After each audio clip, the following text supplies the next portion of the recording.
Ela pode ser mocinha ou vilã. A televisão tem papel inegável na educação e na construção do imaginário infantil.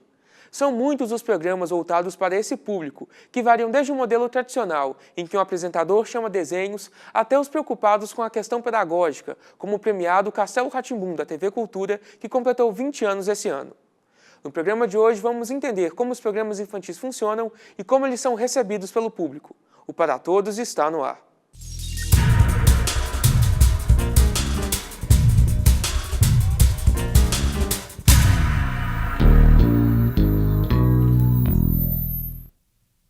O entrevistado de hoje é Cláudio Márcio Magalhães, professor e pesquisador. Cláudio, muito obrigado por aceitar o convite. Então, eu queria saber qual que é a importância da televisão no cotidiano da criança. Olha, a criança, ela é inserida no mundo e a primeira função que ela consegue se perceber é que ela tem que se apropriar desse mundo de alguma maneira.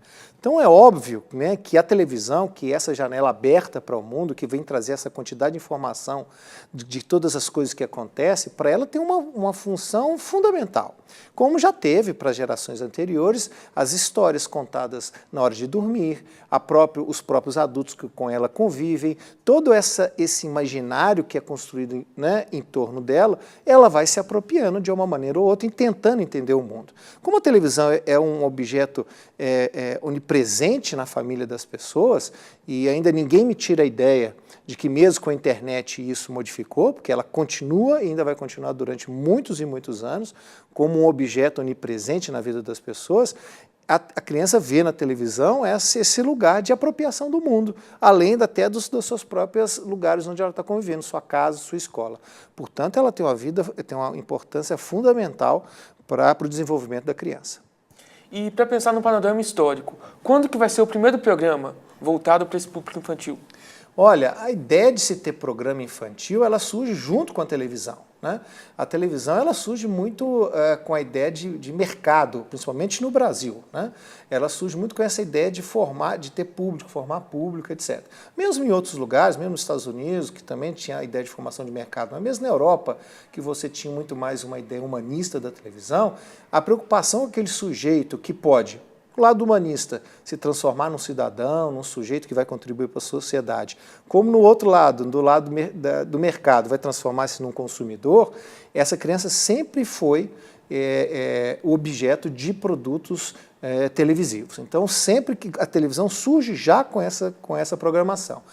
No Brasil, especificamente, nós começamos até muito bem, né? Nós tivemos o Sítio de Pica-Pau Amarelo, quer dizer, pegamos toda a história do Monteiro Lobato e foi feito os programas eram ao vivo, né? Por isso que a gente não tem hoje nenhum muito registro dessa época, ao mesmo tempo que inaugurou esse primeiro modelo que depois virou majoritário e que ainda tem até hoje, que é a ideia do apresentador, desenho animado e auditório, quando você vai reproduzir um circo, onde você vai ter o palhacinho como o apresentador, né, e as crianças em torno participando de todas aquelas atrações. Dali para diante, nós temos toda uma história bastante comprida, mas muito rica e que acompanha toda a história da televisão.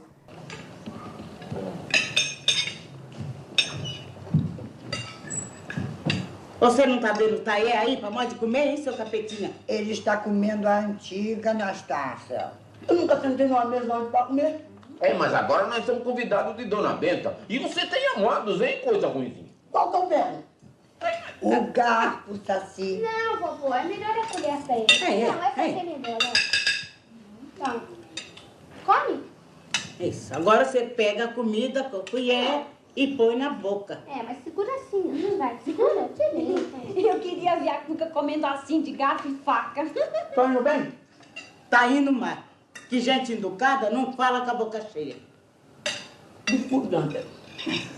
Deixa ele comer sossegado, Anastácia.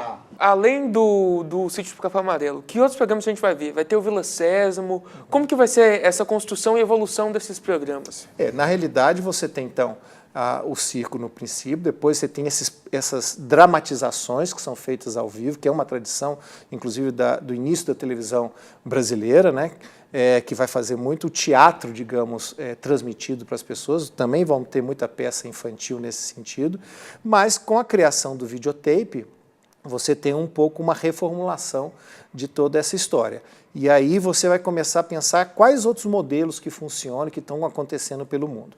Um grande e maravilhoso exemplo, que persiste até hoje também, é o Vila Sésamo, que é um programa que acontece, que é produzido na televisão pública norte-americana, e esse modelo é importado para o Brasil e é feito a partir de uma associação da própria Rede Globo com a TV Cultura, que fazem esse programa e ele vira um marco para a televisão brasileira. Esse programa tem uma importância enorme, Vila Sésamo, aqui, porque você efetivamente junta duas equipes que até hoje muitas vezes não se conversam, que são equipes de comunicadores e equipes de pedagogos ou de educadores, que vão tratar aquele produto midiático como algo que vai ser importante para a vida desse público-alvo, que são as crianças. Então, você vai ter esse desenvolvimento disso depois, e aí você vai ter uma série de continuidades. O próprio Sítio Pica-Pau Amarelo começa a ser gravado e aí ser reproduzido, também dramatização, mas também com essa preocupação de ter questões que são importantes para as crianças, são, digamos, pequenos rituais, pequenas questões de apresentação do mundo, questões de valores, de crenças dessas crianças que vão sendo abordados nos episódios. Claro que, paralelamente a isso, você também vai criando os programas também, que são os programas, digamos, pipoca, que são só do entretenimento, né, que tem voltados mais para essa criança se divertir, né, e você também tem uma série histórica também que vai também ter esse tipo de preocupação. Então você vai ter todo um conjunto de programas que vai estar construindo essa história da televisão e vai mudar com o videotape, mas ela não vai mudar muito os formatos, né, dali para diante. Dividindo talvez ali em dois blocos, assim, um bloco de programas que tem uma grande preocupação pedagógica, formado por pessoas que estão ali preocupadas com a questão do desenvolvimento da criança, dos valores, etc. e aquele programa voltado exclusivamente para o entretenimento, né? E não estou colocando valor, são dois programas de grande importância, né, que um tem um objetivo e o outro tem outro objetivo. E ainda mesmo esse que seja só voltado para o entretenimento, eu gosto bastante, porque eu ainda prefiro que a criança esteja num programa que é voltado para ela, do que ela não ter o que consumir e consumir um programa que não é voltado para a sua faixa etária, para a sua faixa de desenvolvimento.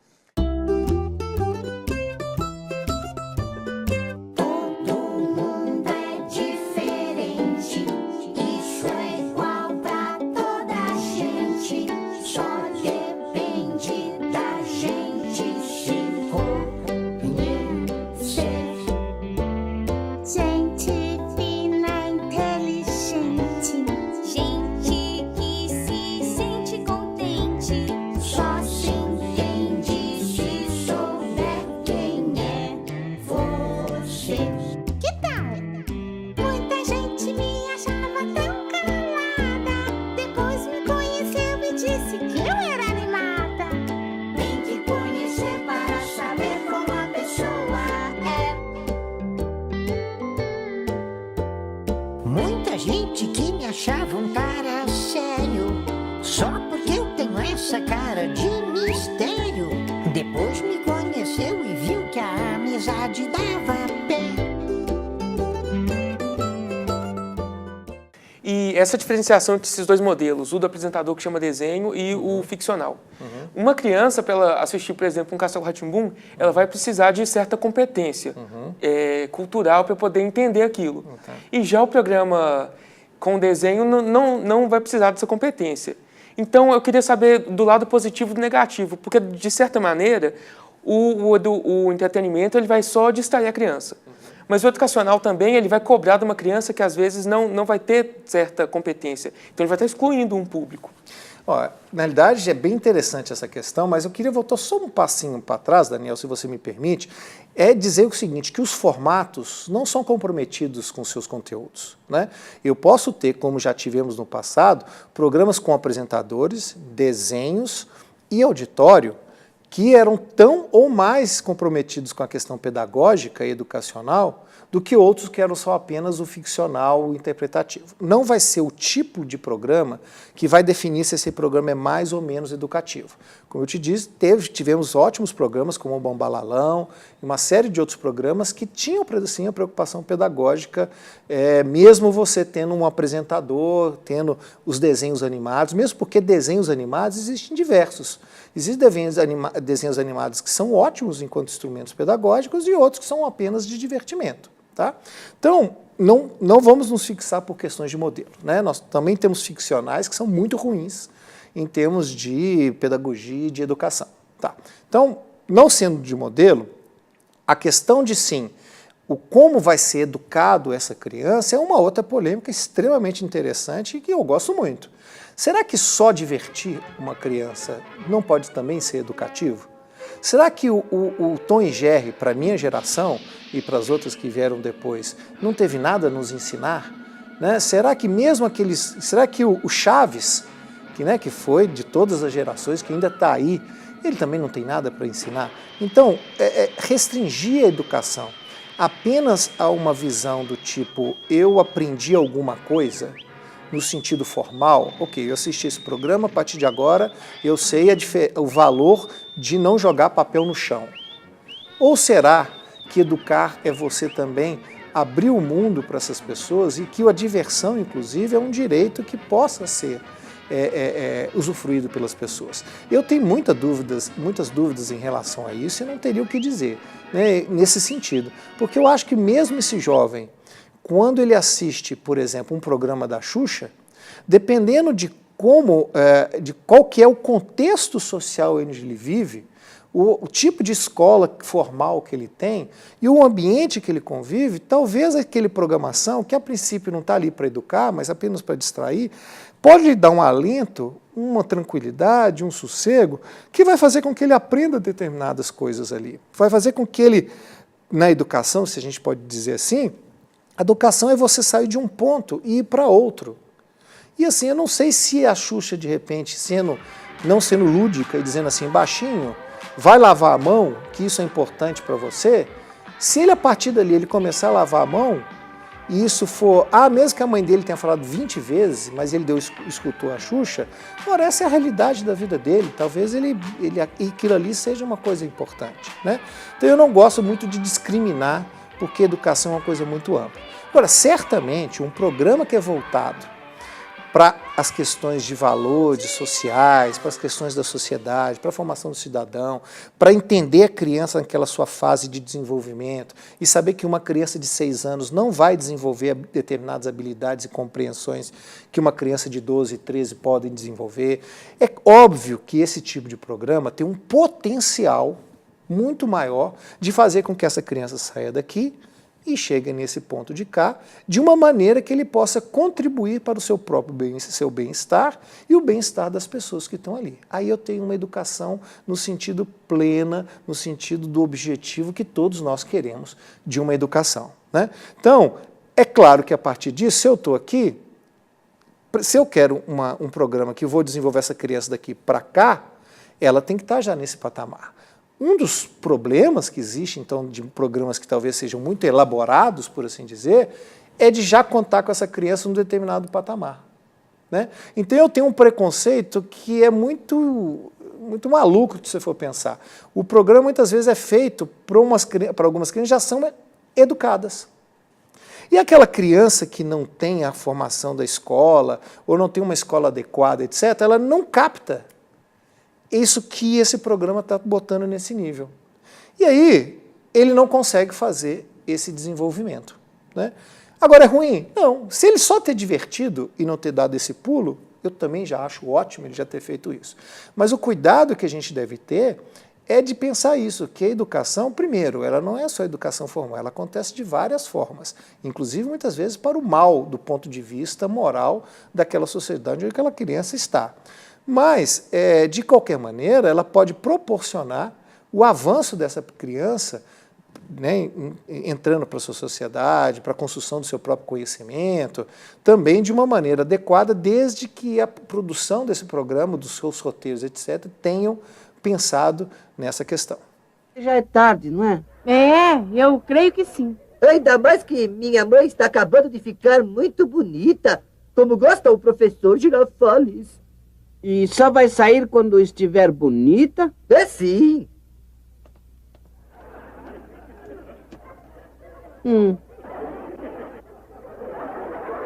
Pois está enganado, Chaves, se pensa que minha mãe vai se atrasar.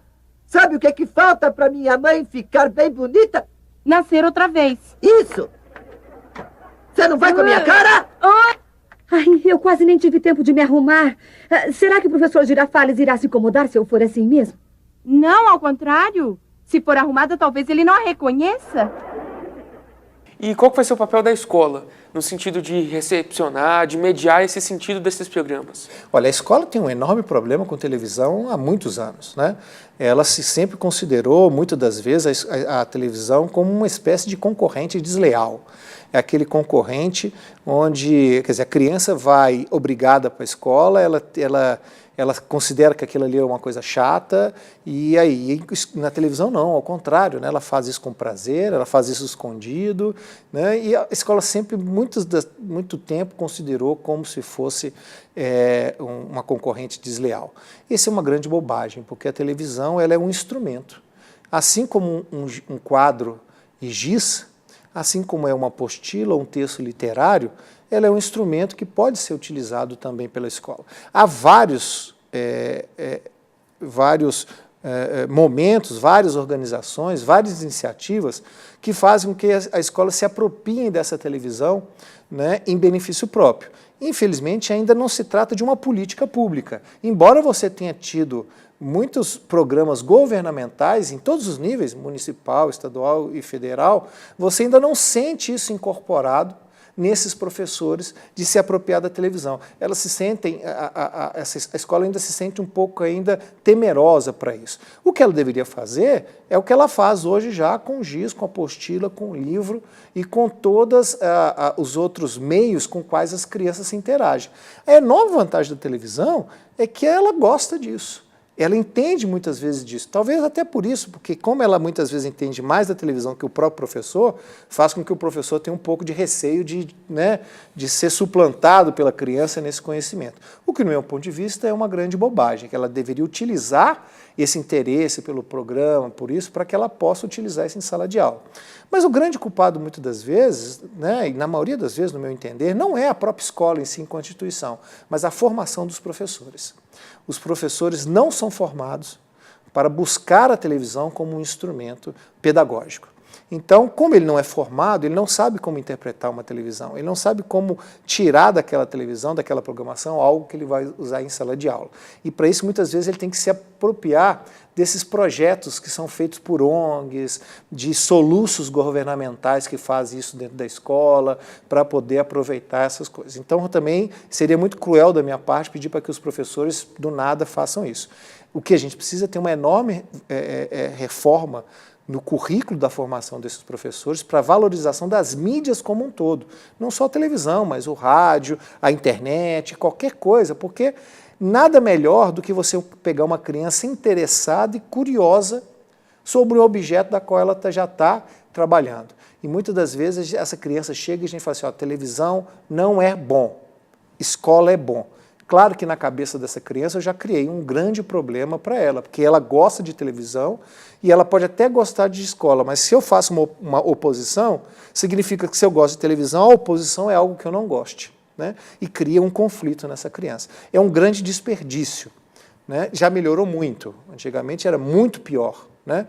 Mas hoje você ainda tem um pouco essa resistência e eu debito essa resistência à formação do professor que não é ensinado de como ensinar usando televisão e as outras mídias como um todo. E todos os hábitos alimentares da casa mudaram completamente. O lar dos Silva e Silva finalmente se transformou no lar, doce lar.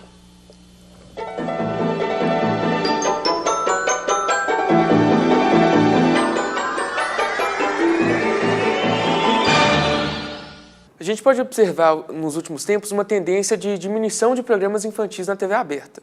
E, ao mesmo tempo, tem aumentado o número de canais voltados para esse público na TV fechada. Como que é essa dinâmica de TV aberta para TV fechada? Na realidade, o que a gente percebe agora é que a televisão aberta ela começa a ter, vai participar dessa grande segmentação de televisões, né? Então você tem hoje a televisão paga e você tem a televisão aberta, assim como você também tem televisão via internet, você tem a ideia da televisão, que era o conceito da televisão, que é a ideia de questões seriadas, de coberturas ao vivo, de telejornalismo, que era associado à televisão aberta. Hoje ela começa a ser disseminado isso para outros lugares onde você vai ter uma tela, né? A partir daí você está vendo algumas novas configurações. É tudo uma tendência ainda que ainda deve ser pensada se vai colar, se vai acontecer isso mesmo, porque está tudo nesse momento sendo pensado e sendo estruturado, mas a tendência um pouco da TV aberta é ela ser ainda mais generalista do que ela já é, né? Então, os públicos muito segmentados, os públicos que não rendem, né, como é o caso do público infantil. Mas como assim um público infantil não rende? Na realidade, não rende porque não é a criança que banca, não é ela que vai pagar. Esse comercial, geralmente o pai precisa estar assistindo, ou ele precisa ser, quer dizer, é um custo-benefício que não é lá grande coisa, assim, né, em termos financeiros para a televisão. Então, esses públicos muito segmentados, eles estão indo para a TV paga, né? E a TV e a criança, ela foi para essa TV paga, né?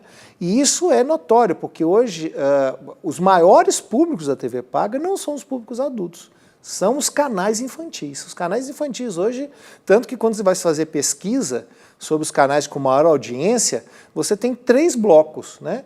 Aqui no Brasil, especificamente, a gente tem uma coisa diferente no resto do mundo, que é a grande maioria das pessoas tem TV paga para assistir os canais de TV aberta, de melhor qualidade, né? Então, continua as pessoas na TV, na cabo, no satélite, vendo TV Globo, SBT, etc. Ó, você tem um outro grupo que é enorme, que é o grupo de canais infantis.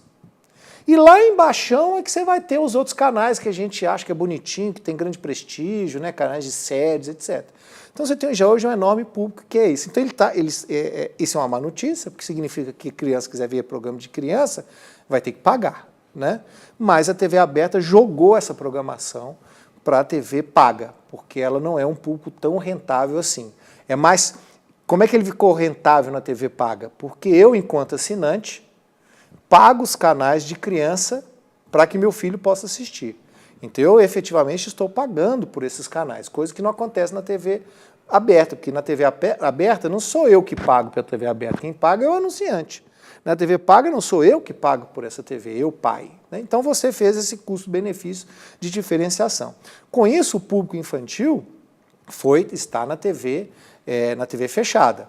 Ainda temos alguns soluços na TV aberta, sim, o que me deixa um pouco com esperança, de que eu acho que, na realidade, você ainda tem um público infantil da TV aberta.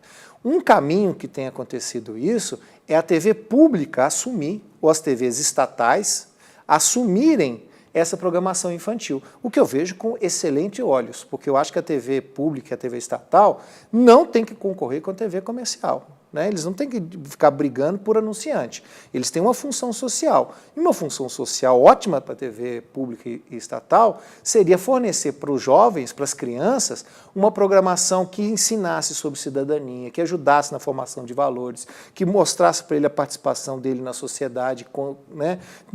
Seria excelente essa função. Algumas TVs estatais e públicas têm pensado nessa situação, de pensar que esse deve ser o lugar, que não é exatamente uma coisa nova. A TV pública norte-americana já faz isso desde Vila Sésamo, né? Então não é muito esse problema. Então você está vendo um pouco essa segmentação, mas que a gente não sabe o que exatamente vai acontecer. Uma coisa positiva também na TV a cabo, na TV paga, é que mesmo esse público infantil estão sendo segmentados. Eu acho isso maravilhoso, porque criança não é a mesma criança. Uma criança numa faixa etária tem determinados anseios, angústias e sonhos diferentes de uma pré-adolescente, de um adolescente. E você está vendo essas faixas sendo construídas. E é muito bonito de se ver que uma parte desses programas tem uma preocupação pedagógica, tem uma preocupação educacional. Tem muita porcaria? Tem, como em qualquer coisa que o ser humano faz. Tem muita coisa ruim, mas também tem muita coisa boa. O que é a Cidade da Batata? É um passeio pelos campos de batata. No final, nós podemos provar as batatas. Parece interessante. Ou tem a Terra dos Patos. O que é a Terra dos Patos? É um rio largo, cheio de patos. Opa! Surpresa! Uma cama beliche! Eu quero ficar em cima. Eu é que quero. Não, Rose. 6 horas tô caindo regelado. Não tá rolando absolutamente nada. Se eu fizer com a mão assim, nessa posição, minhas melecas vão virar bombas de fumaça. Tem certeza que a dica foi quente, Flambo?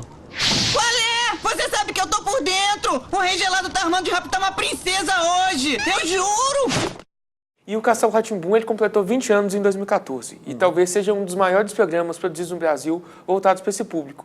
E o que o Castelo trouxe de novo? O que permanece, que fica com ele? Qual que é o lugar do Castelo Rá-Tim-Bum quando a gente pensa nos programas infantis? Olha, o Castelo Rá-Tim-Bum, assim como todos os grandes clássicos, tem como sua principal característica não a criação de algo novo, mas a consolidação e a amálgama de todas as coisas que estavam um pouco isoladas e constrói isso tudo num programa só, né? Então você tinha até naquele momento uma série de iniciativas, de gente trabalhando em lugares diferentes, de pensamentos de como é que deve ser um programa infantil, mas muitos isolados. Por exemplo, a questão da dramaturgia muito bem feita pelo Sítio de Pica-Pau Amarelo, a questão da preocupação da construção de valores, da pedagogia, muito bem construída em programas que a própria TV Cultura já fazia naquela ocasião, né? Então você teve a junção de todas as coisas que até naquele momento a televisão estava fazendo, junta aquilo numa iniciativa só, de enorme fôlego. Você vê, ele tem mais de 70 episódios, se a gente for considerar hoje, é praticamente 3 temporadas de séries que a gente vê hoje sendo produzidas ao longo de 3 anos. Eles conseguiram fazer isso num período de tempo bastante curto, né, com personagens carismáticos, ou seja, é como se tivesse aprendido um tanto de coisa e agora vamos fazer uma coisa só, com todo esse conhecimento. E aí é obviamente que com tudo que tinha acontecido certo antes, eles fizeram um programa que calou fundo, né, nas pessoas, porque já estavam acostumados a ver aquelas coisas anteriores, aquelas demandas que tinham, e vai cair em cima do que é mais importante para as crianças, que é a essência do lúdico e da curiosidade. Opa, comida! Sequinha! Não se pode comer o que cai no chão. O chão está cheio de micróbios, viu? E os micróbios vão atacar a sua barriga. E tudo que tem dentro de você vai apodrecer. E você vai ficar doente. E mole! Pare, Pedro. O Zequinha não come pronto, né, Zequinha? Então entenda o seguinte, Daniel, ele não criou exatamente nada novo, ele apenas pegou todas as coisas que davam certo e colocou no programa. Gente, o programa é assim. Os outros programas são válidos? Sim, são válidos, mas um programa que tem a preocupação pedagógica, ele é feito desta maneira. Ele tem que ter variedade, ele tem que ter personagens carismáticos, ele tem que ser lúdico, ele tem que ser engraçado, ele tem que ter entretenimento, né? As pessoas têm que se divertir, ela tem que ter os seus valores lá, tem que ser focado em vários pontos, então por isso você tem muitos quadros que são focados, né? Então tudo isso eles juntaram e fizeram essa programação. Disseram, gente, se você quiser fazer programa infantil legal, é assim. A partir dali você teve várias outras pequenas ou grandes iniciativas que tentou às vezes imitar com sucesso e às vezes não conseguiu. Mas certamente ele fez com que tivesse uma mudança de página na programação infantil.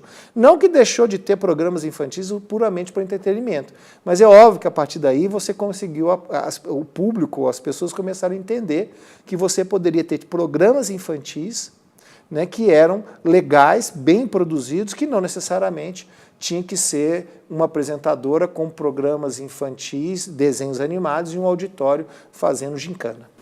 Cláudio, muito obrigado pela participação no Para Todos. O programa de hoje fica por aqui. Eu volto na próxima edição com mais audiovisual e cinema para você. Um abraço e até lá.